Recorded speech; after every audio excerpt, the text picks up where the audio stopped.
Posture के बारे में जो हर ब्यूटिशियन है या तो फिर कोई फीमेल्स होती है जो कहीं पे भी नॉर्मल जॉब करती हो या तो फिर कुछ भी, तो उन लोगों को बहुत ज़्यादा मोस्ट इम्पोर्टेंट बात बताने वाली हूँ। तो आपको वीडियो का एंड तक देखना पड़ेगा ताकि आपको पता चले कि मैं किस पोस्चर की बात कर रही हूँ। तो फ्रेंड्स, पोस्चर क्या है तो हम आगे जाके देखते हैं कि पोस्चर के बारे में।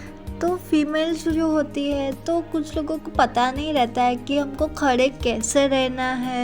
हमें ना सबसे ज़्यादा मोस्ट इम्पोर्टेंट बात ये है कि हम जितना खड़े रहते हैं ना उससे हम कितना आकर्षित होते हैं, मतलब कैसे दिखना चाहिए वो उससे पता चल जाता है। हमें ना खड़े रहते हैं कैसे और बैठते हैं कैसे, हर ब्यूटिशियन को उतना ध्यान रखना है कि अपना कॉस्ट्यूम कैसा है, ड्रेसिंग स्टाइल कैसा है, उस हिसाब से हमें खड़े रहना है या तो फिर बैठना है। तो उसमें बहुत सारे जो नियम होते हैं तो हमें उतना फॉलो करना रहेगा। तो मैं सबसे पहले बताऊंगी आपको स्टैंडिंग पोस्चर। तो स्टैंडिंग पोस्चर कैसा रहता है, हम लोगों को जब भी कहीं पे भी जाते हैं या तो फिर खड़े रहते हैं तो अपना बॉडी स्ट्रक्चर जो होता है उतना स्ट्रेट और अच्छे से रखना होता है कि कहीं पे भी कुछ लोग को ऐसा लगता है कि ये जैसे झुक गई है। हमें ना इतना स्ट्रेट और अच्छे से खड़े रहना है कि कहीं पे किसी को ऐसा ना लगे कि इसको खड़े रहने का उसको कुछ पता भी नहीं है। और जितना हम पीछे से स्ट्रेट शोल्डर को स्ट्रेट रख के खड़े रहते हैं तो उतना हमारा प्रोफेशनली दिखना चाहिए। और ब्यूटिशियन को उतना प्रोफेशनली रहना है कि उनका शोल्डर और बैक जो होता है पूरा स्ट्रेट रहना चाहिए। और जो पतले लोग हैं वो खड़े रहते हैं तो वो लंबे दिखते हैं, तो उसको इतना अच्छे से खड़े रहना है कि वो उतने लंबे भी ना दिखे और ये पतले भी ना दिखे। तो फिर हम दूसरा पॉइंट है वॉकिंग। तो वॉकिंग में क्या ध्यान में रखना है, आपको कैसे चलना है और किसी के साथ बात करते हो तो आपको कैसे बात करनी रहती है। वॉक करके टाइम में आपको सिर्फ इतना ही नहीं कि अच्छे से वॉक कर लेते हैं, ऐसा नहीं है। आपको जो अपना आत्मविश्वास होता है, जो किसी से बात करते हो तो कुछ लोग कैसे बोलते हैं कि ये करती है वो करती है, ऐसा कुछ होना ही नहीं चाहिए। आपको वॉक करने के टाइम कैसा रहना चाहिए कि किसी को ऐसे ना चले कि नेगेटिव थिंक लेके आते हैं। हम इतना अच्छे से चलते हैं कि पॉजिटिव थिंक हमारे सामने दिखना चाहिए। और चलने के टाइम पे हम शोल्डर और जो बैक होता है वो इतना स्ट्रेट रख के चलना है कि किसी को लगे ना कि ये खुंदी है या तो फिर ऐसे ही झुक के बात चलती है, ऐसा नहीं अच्छा लगता है। तो वॉक करते समय आपको पैर इतने खुले से चलना नहीं है, थोड़े डिस्टेंस में आपको चलना है। तो दूसरा पॉइंट आएगा आपका सिटिंग पोस्चर में क्या मोस्ट इम्पोर्टेंट ध्यान में रखने वाली ऐसी बातें हैं। तो आप जितना अच्छा से बैठते हो, कहीं पे कुछ लड़की इंटरव्यू में जाती है या तो फिर सैलून में बैठते हैं तो उनका बैठने का तरीका ऐसा रहना चाहिए कि कुछ लोग आपको देखें और कैसे बैठे वो अच्छे से बैठना चाहिए। और दूसरी बात ये है कि चेयर पे बैठते हो तो चेयर पे कैसे बैठते हैं, अपने कॉस्ट्यूम के हिसाब से बैठना पड़ता है। आपको जैसे पिक्चर में दिखाया हुआ है कि चेयर पे कैसे बैठे हैं, स्ट्रेट, और चेयर को इतना भार नहीं दिया है कि ये शोल्डर भी इतने स्ट्रेट रखने हैं। और कई लड़कियों ऐसे ही बैठ जाते हैं, ऐसा नहीं बैठना है। पैर को ऊपर दूसरे पैर पे रख के बैठते हैं या तो फिर अपना हाथ जो है कहीं पे भी नहीं रखना है, अच्छे से नी पे रखते हैं या तो फिर अच्छे से अगर आपके पास सामान है या तो फिर कुछ भी है तो अच्छे से रख के आप बैठ सकते हो। आपकी जो नी होते हैं तो उतने उनका डिस्टेंस नहीं रखना है, 2 से 3 इंच आपको दूरी रखनी है।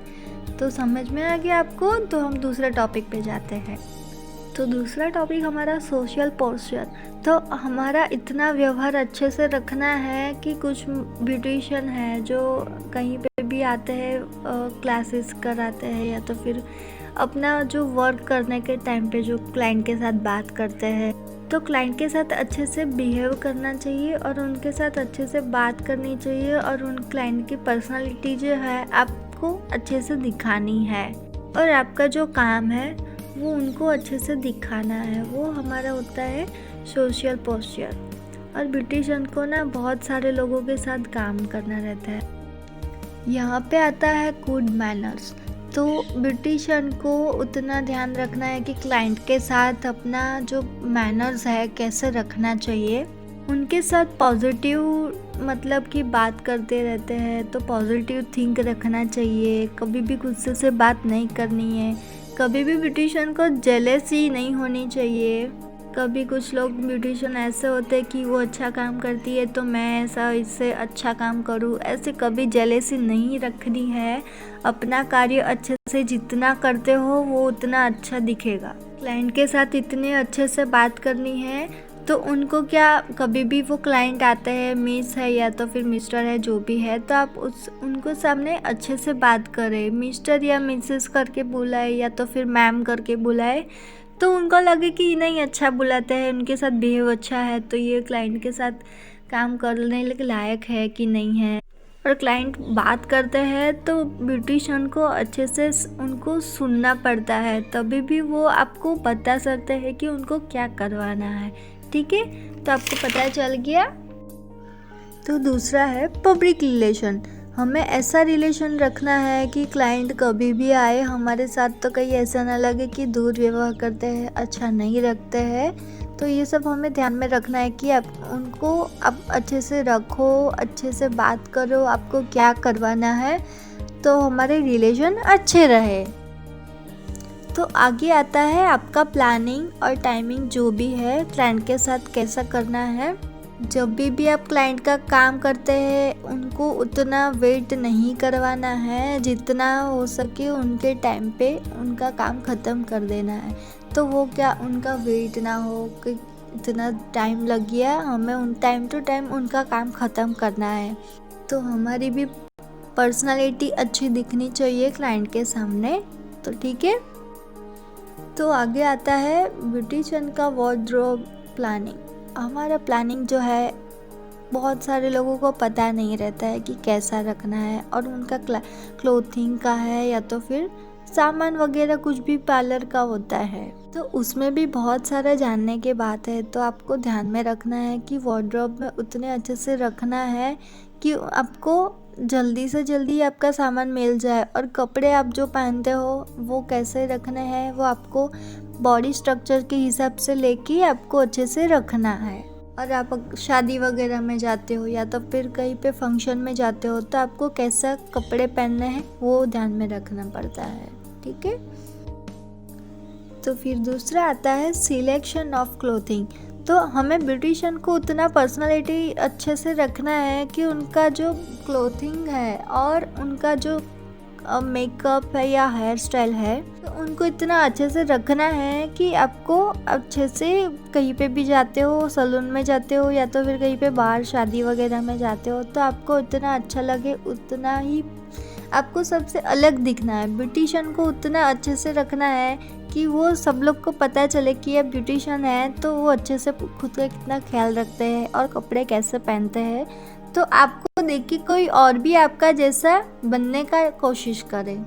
और क्लोथिंग का जो आपको बताती हूँ मैं आगे, आपका जो स्ट्रक्चर है, पतले है या तो फिर मोटे है, ऐसा ज़रूरी नहीं है कि अच्छे कपड़े पहनते हैं, ऐसा ज़रूरी नहीं है। कुछ लोग बोलते हैं कि ऐसा नहीं पहनना चाहिए, तो मैं आपको बताऊंगी, तो आप उस हिसाब से भी अपने कपड़े या तो फिर हेयर स्टाइल कर सकते हो। आपको कहीं पे भी जाते हो, लॉन्ग ड्राइव में जाते हो, मतलब कि कहीं पे ज़्यादा ड्राइव करना रहता है, तो इतने अच्छे से कपड़े पहनो कि आप कंफर्टेबल हो, पूरे दिन आप ड्राइव कर सकते हो। ठीक है, और दूसरी बात है, आप कपड़े जो पहनते हो तो दूसरों आपको देख के कोई अच्छे से खुश हो जाए कि ये अच्छी कुछ नई फैशन आई है, या तो फिर हम भी ऐसे पहन सकते हैं तो अच्छा दिखेगा। ऐसे जो पतले होते हैं तो कई शादी वगैरह में जाते हैं तो उनको बड़ी डिज़ाइन वाली जो साड़ी होती है वो पहन सकते हैं, या तो फिर गाउन वगैरह पहन सकते हैं। आपको जो अच्छे से कंफर्टेबल हो वो पहन सकते हो। ओके, तो फिर हम आगे बढ़ते हैं। तो आगे देखते हैं प्रोफेशनल आपको कैसा रहना चाहिए। कहीं पे भी जाते हो तो आपको डिओड्रेंट या तो फिर परफ्यूम कहीं पे भी लगाना बहुत ज़रूरी है। किसी को ज़्यादा पसीना रहता है तो हमें वो लगाना बहुत ज़रूरी है। कभी भी कहीं पे भी जाते हो तो उतने डेंजर कलर्स में नहीं पहनना है क्लोथ्स।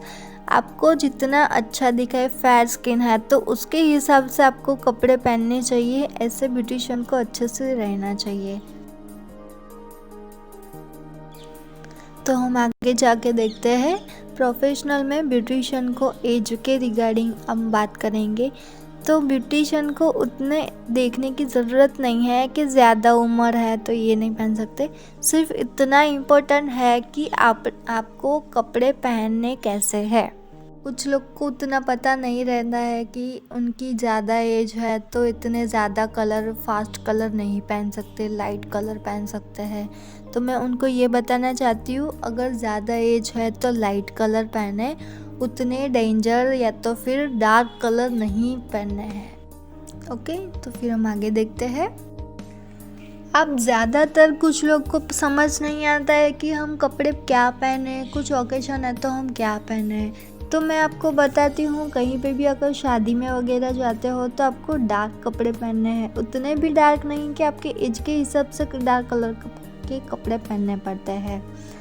तो यहाँ पे बात आती है फिर पार्टी वगैरह, तो उसमें प्रोफेशनल ऐसे कपड़े पहनने पड़ते हैं कि आप कंफर्टेबल हो, वॉक कर सकते हो। और कहीं पे किसी का डेथ हुआ हो तो आप हल्के कपड़े पहन सकते हो, लाइट कलर के कपड़े पहन सकते हो। तो इतना ध्यान में रखना है आपको। और एक यहाँ पे दूसरी बात है कि क्लाइमेट, जो कैसे मतलब आप कॉस्ट्यूम पहन सकते हो घर पे या तो फिर कहीं पे बाहर जाते हो, क्लाइमेट के हिसाब से आपको सिंथेटिक है या तो फिर आपको जो कंफर्टेबल लगे उस हिसाब से, क्लाइमेट के हिसाब से आप कपड़े पहनना चॉइस करें। यहाँ पे दूसरा पॉइंट है मोटिवेशन। मोटिवेशन में क्या होगा कि आप ब्यूटिशियन हो या तो फिर किसी को आप जॉब पे रखते हो तो आपको एक दूसरे को मोटिवेशन देना चाहिए। आपके आचार विचार जो भी है, आपका जो स्वभाव है वो उनको अच्छे से रखता है। ओके, तो आपको प्रोत्साहन देना चाहिए कि आप कैसे काम कर सकते हो। अगर क्लाइंट है तो आप उनको समझाना रहता है कि आप क्या यूज़ कर सकते हो, आपको सजेशन देना रहता है। अगर कोई आपके यहाँ पे सैलून में जॉब करते हैं तो उनके साथ आपको कैसे बात करनी चाहिए, अच्छे से बात करते हैं और उनको कैसे रखना है वो आपको समझ में होना चाहिए। अगर कोई वर्कर हो आपके पास तो आप अगर कोई भूल कर देते हैं तो आपको डांटना नहीं चाहिए, उनको अच्छे से बात करनी चाहिए या तो फिर मोटिवेशन करना चाहिए कि आप क्या कर सकते हो और कितना अच्छे से काम कर सकते हो। ओके, तो आप मोटिवेशन में समझ गए कि आपको गैर व्यवहार नहीं करना है क्लाइंट के साथ। तो एक लास्ट है, आपको मैं आगे बताती हूँ। तो और एक बात लास्ट है, क्योंकि बहुत लंबा वीडियो जा रहा था तो मैं इतना कम टाइम में इतना बताती हूँ। तो एक लास्ट टॉपिक है हमारा, ब्यूटी एज अ कैरियर। तो इसमें इतना आपको बताती हूँ, अगर आपको कहीं पे भी सफल होना है तो आपको अच्छे से ध्यान रखना पड़ेगा कि आपको ब्यूटिशियन में कितना काम करना है और आपको कैसे रहना है। और आपको सबसे पहले तो प्लानिंग करना ज़रूरी है कि आपको क्या करना है और कैसे आप कर पाओगे। सैलून खोलना है तो कैसे कर पाओगे, ये सब आपको ध्यान में रखना है। ठीक है, तो फ्रेंड्स आपको मेरा वीडियो कैसा लगा है तो आप कमेंट करके ज़रूर बताना, लाइक, शेयर और सब्सक्राइब ज़रूर करना।